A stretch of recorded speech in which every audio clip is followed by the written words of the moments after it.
बहुत सारे बोल रहे हैं कि सिद्धरामैया जी को ही सीएम बन के रहना चाहिए क्योंकि वो आइंदा के लीडर है। उनको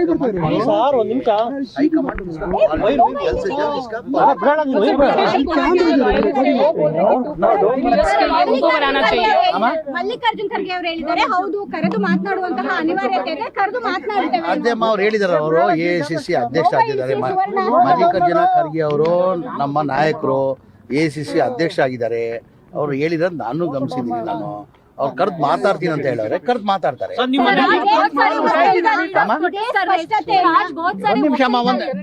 ಇದೇ ಸ್ಪಷ್ಟತೆಯನ್ನ ಹಿಂದೆಯೂ ಕೂಡ ನಾಯಕರು ಹೇಳಿದ್ರು. ತಡವಾಯ್ತು ಅಂತ ಅನ್ನಿಸ್ತಿಲ್ಲ, ಇಷ್ಟೆಲ್ಲ ರಂಪ ಆದ್ಮೇಲೆ ಅವ್ರನ್ನ ಕರೆದು ಈಗ ಶೀಘ್ರದಲ್ಲೇ ಹೈಕಮಾಂಡ್ ಕರೀತಾರಂತ ಭಾವಿಸ್ತೀನಿ. ಏನಿಲ್ಲ, ನಮ್ಮ ನಾಯಕರು ಅವರು ಅಧ್ಯಕ್ಷ ಇದ್ದಾರೆ.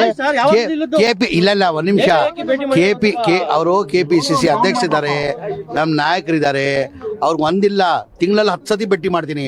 ಒಂದ್ಸತಿ ಭೇಟಿ ಮಾಡಿದಕ್ಕೆ ನಿಮ್ಮ ಮಾಧ್ಯಮದವರು ಸುದ್ದಿ ಮಾಡ್ಬಿಟ್ರೆ ನಾನೇನ್ ಮಾಡಕ್ಕೆ ಇಲ್ಲ. ನೀವು ಅದಕ್ಕೆ ಹೇಳ್ತಾ ಇರೋದು. ಈಗ ನಿಮ್ಗೆ ಇವತ್ತು ಕಾಣ್ತಾ ಇದ್ದೀನಿ, ನಾವು 16 ಬಾರಿ ನಾನು ತಿಂಗಳಲ್ಲಿ ಕನಿಷ್ಠ 10 ಸತಿ ಅವ್ರನ್ನ ಭೇಟಿ ಮಾಡ್ತೀನಿ. ನಾನು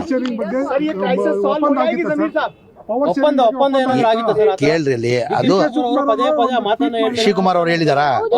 ಶಿವಕುಮಾರ್ ಅವ್ರು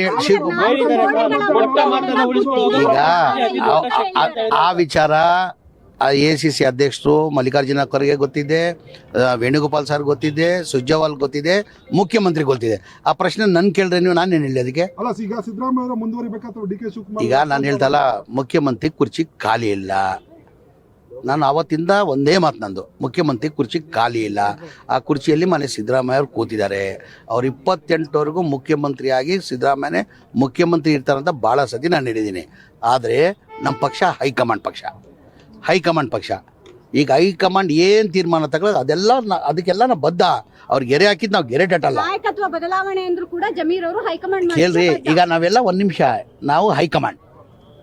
ನಾನು ಹೇಳ್ತೀನಿಲ್ಲ, ಆ ಪ್ರಶ್ನೆನೇ ಉದ್ಭವ ಆಗಲ್ಲ. ಆ ಪ್ರಶ್ನೆನೇ ಉದ್ಭವ ಆಗಲ್ಲ. ಸಿದ್ದರಾಮಯ್ಯ ಅವರೇ ಮುಖ್ಯಮಂತ್ರಿ ಆಗಿರ್ತಾರೆ.